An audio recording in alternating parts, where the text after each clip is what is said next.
അങ്ങനെ ബാർസ ആഗ്രഹിച്ചത് Real Madrid പേടിച്ചതുമായ ആ കാര്യം നടക്കുകയാണ്. കോപ്പ ഡെൽ റേ ഫൈനലിൽ ബാർസലോണ റയൽ മാഡ്രിഡിനെ 2-3 ഗോളിന് പരാജയപ്പെടുത്തി. മത്സരം എക്സ്ട്രാ ടൈമിലേക്കൊക്കെ എത്തുകയും 116-ാം മിനിറ്റിൽ കൗണ്ടേ നേടിയ ഒരു ഗോളിലൊക്കെയാണ് ബാർസലോണ വിജയം സ്വന്തമാക്കുന്നതൊക്കെ.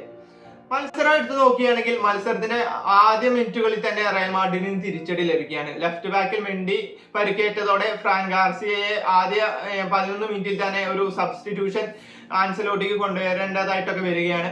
അതിനുശേഷം മത്സരത്തിന് 28-ാം മിനിറ്റിൽ പെഡ്രിയുടെ ഒരു സൂപ്പർ സ്ട്രൈക്കിൽ ബാർസലോണ ഒരു ഗോൾ ലീഡും നേടുകയാണ്. നോക്കുകയാണെങ്കിൽ ബാർസലോണയായിരുന്നു ഒന്നാം പകുതിയിൽ ഒരു മികച്ച ഒരു ആധിപത്യം പുലർത്തിയതെന്ന് പറയാം. റയൽ മാഡ്രിഡിന് പ്രത്യേകിച്ച് ഒന്നും തന്നെ അവിടെ ചെയ്യാനുണ്ടായിരുന്നില്ല.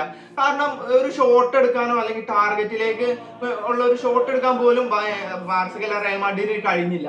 എന്നാൽ രണ്ടാം പകുതിയിൽ അതിലൊരു മാറ്റം കൊണ്ടുവരികയാണ്. രണ്ടാം പകുതിയുടെ തുടക്കത്തിൽ തന്നെ റയൽ മാഡ്രിഡ് ആൻസലോട്ടി ആദ്യ ലെവലിൽ ഉണ്ടായിരുന്ന റോഡ്രിഗോയ്ക്ക് പകരം എംബപ്പയെ ആദ്യ മിനിറ്റുകളിൽ തന്നെ രണ്ടാം പകുതിയുടെ ആദ്യ മിനിറ്റുകളിൽ തന്നെ കൊണ്ടുവരികയും അവിടെ ഒരു മികച്ച ഒരു കൂട്ടുകെട്ട് സൃഷ്ടിക്കാൻ ശ്രമിക്കുകയും ചെയ്യുന്നുണ്ട്.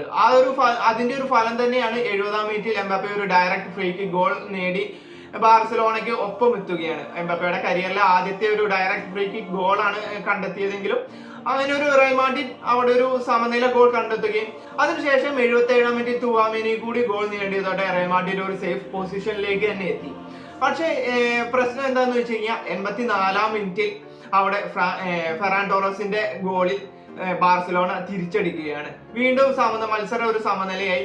റയൽ മാഡ്രിഡ് ഒരു വിജയം സ്വപ്നം കണ്ടു തുടങ്ങിയ ഒരു സമയത്താണ് ഫെറാൻ ടോറസ് അവിടെ ഗോൾ കണ്ടെത്തുകയും ഫ്ലിക്കിന്റെ ഒരു ബാർസ അവിടെ സമനില നേടുകയും ചെയ്യുന്നത്. മത്സരം സമനിലയായി. ഇഞ്ചുറി ടൈമിലും അങ്ങനെ ആർക്കും ഗോളൊന്നും നേടാൻ കഴിഞ്ഞില്ല. അതിനുശേഷമാണ് മത്സരം അധിക സമയത്തേക്ക് കടക്കുകയാണ്. അധിക സമയത്താണെങ്കിൽ ഇരു ടീമും ആക്രമണത്തിനായി ശ്രമിക്കുന്നുണ്ടെങ്കിലും 116-ാമത്തെ മിനിറ്റിൽ കൗണ്ടയുടെ ഒരു ഷോട്ട് അവിടെ ഗോളാവുകയാണ്. ബാർസലോണ ആ ഒരു ഗോളിന്റെ ബലത്തിലാണ് ചാമ്പ്യന്മാരാകുന്നത്. നോക്കുകയാണെങ്കിൽ അവിടെ കൗണ്ടേ ഒരു പാസ്സാണ് റയൽ മാഡ്രിഡ് ബാർസ താരങ്ങൾ എല്ലാവരും തന്നെ പ്രതീക്ഷിക്കുന്നത്. എന്നാൽ അവിടെ കൗണ്ടയുടെ ഒരു shot Real Madrid goal keeper Thibaut കോർട്ടുവയെ അവിടെ മറികടക്കുകയാണ്. ആദ്യ പകുതിയിൽ ഉണർന്നു കളിച്ചത് ബാർസലോണയാണെങ്കിൽ രണ്ടാം പകുതിയിൽ ആൻസലോട്ടി വരുത്തിയ മാറ്റങ്ങൾ റയൽ മാഡ്രിഡിന്റെ കളിയുടെ ഗതി തന്നെ മാറ്റിയെന്ന് പറയാം. റയൽ മാഡ്രിഡ് ആദ്യ പകുതി വളരെ മോശം പ്രകടനമായിരുന്നെങ്കിൽ രണ്ടാം പകുതിയുടെ തുടക്കത്തിൽ തന്നെ അവിടെ എംബപ്പയെ എത്തിക്കുകയാണ്. അവിടെ റോഡ്രിഗോയ്ക്ക് പകരം എംബപ്പയെ എത്തിക്കുന്നു.